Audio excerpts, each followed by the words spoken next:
18 Daniel Batty, 20 Jared Bowen, 22 Marcus Henriksen, 25 Fraser Campbell, and number 35 Tommy Alfie.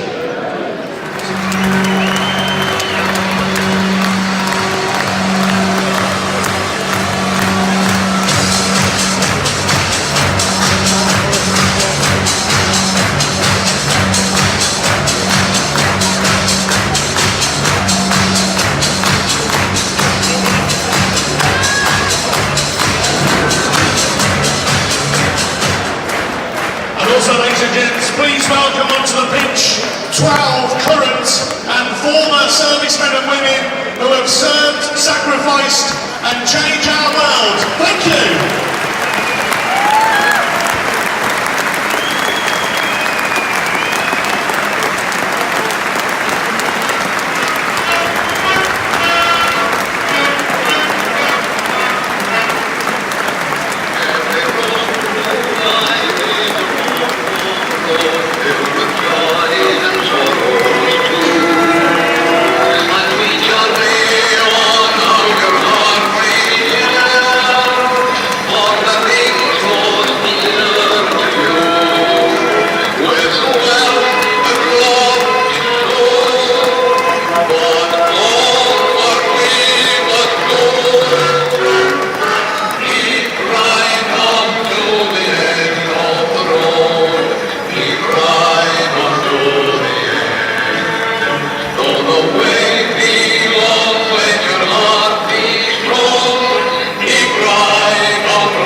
Today for the Blues, number 27, Conal Truman, 4, Mark Roberts, 8, Craig Gardner, 14, Omar Bogle, 22, Viv Solomon Altamore, 13, Verily Rabala, and 45, Wes Harvey. Today's referee is Gavin Ward.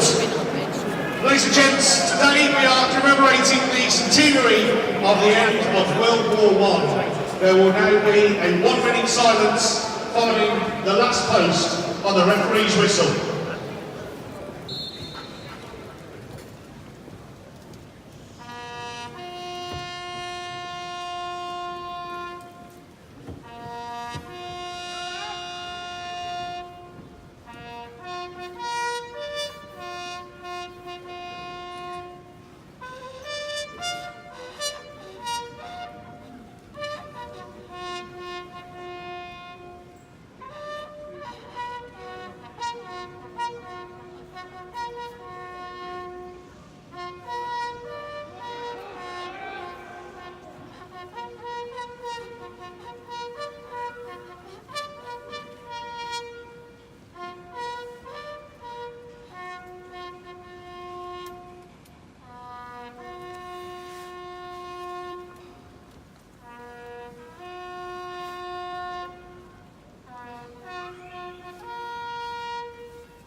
Viv Solomon Ottawa.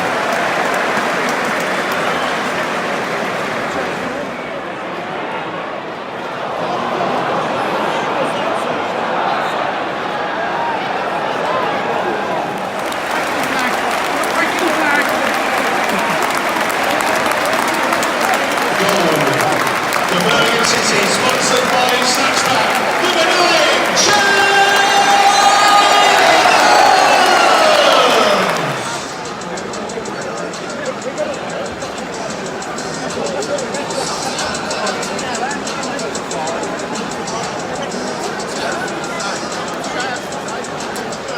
Jack Lane.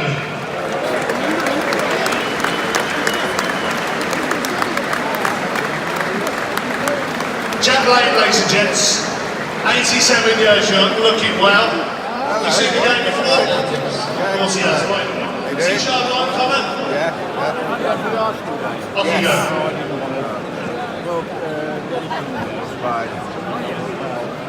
We did Beautiful. Got a gamble comment or are you going to temple prize? He's going to gamble. Here we go, let's have that one, mate. 18-yard line in comment. This is for 2 tickets. You've already got a signed program. If you miss, you lose the prize. I'm afraid. Here we go. Yeah, well, we took 3 swings as well. Right. Connor, he's walking already. What do you think he should do? He's definitely gambling, Connor. He's gambling all the way, right? Here we go. It's about here. A little bit further back there. Right, Connor. You've got a signed program, you've got 200 tickets, this is the Seagrave Hospitality, off you go! Humility, number 29, Chris Martin.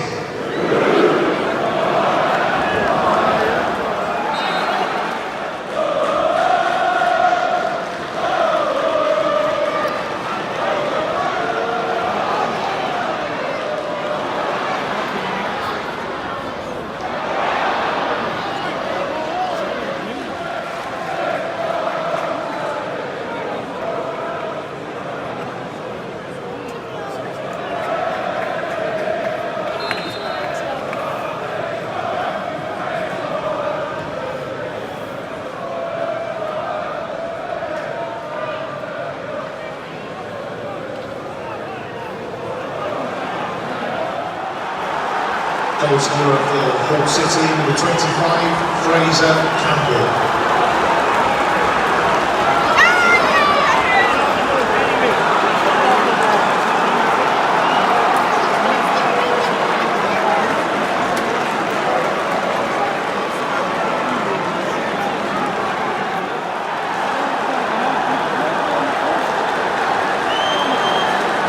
Goal scorer for Hull City, number 14, Camille Rosicki.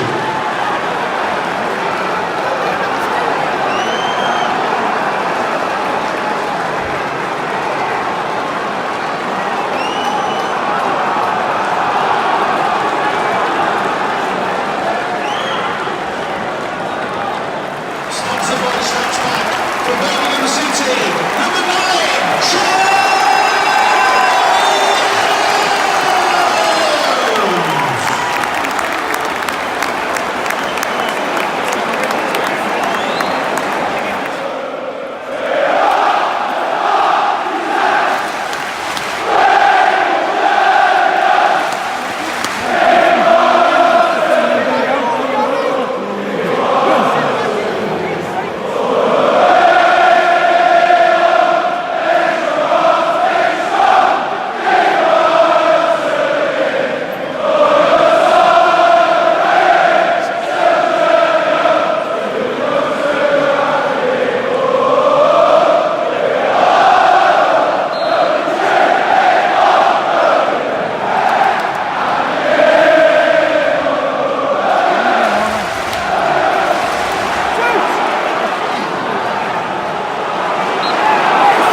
to see the Rush team in the gazebo after the game to collect your prize, please. Thank you. All times for you, the championship. It's that time again. It's review time. Oh, we're in a different place this time. We're downstairs. But yeah. Today's review. I've spoken to quite a few people post-match about today's game. And one thing that every person I've spoken to has said is it is two extremely poor defensive sides. Extremely today. All 3 goals that Hull gave us, they actually physically gave us the goals. He got passing it back with the first one. Third one, controlling it and not clearing it. I mean, it just was 3 defensive errors by them for their out goals. But Che had to put them in the back of the net, and they were all very good strikes in their own accord. It's great to see Che get back on the scoreboard. It's great to see Che get a hat-trick. It's always great to see your striker in some good form. Juki was looking a bit better in the second half than he was in the first half. It looked like they were gaining a bit. Plus, I'm not 100% sure, but I think that it's possible that Juki was carrying a knock today from when Elphick went straight through the back of him at the start of the game and got booked. Now, time to speak about their goals. I spoke about ours. Now, first goal. I know there's some people who love Maxime Collin to watch these vlogs. I love him, but he had a horrific display today. First goal came from his side, came across, and no centre back putting in a challenge. Just gets lifted up in the air. Potentially Camp could have had a go at it, but he didn't. Second goal, defensive mistake again. Third goal was a wonder strike. Well, actually, no, Camp on the second goal palmed it out instead of catching it. The third goal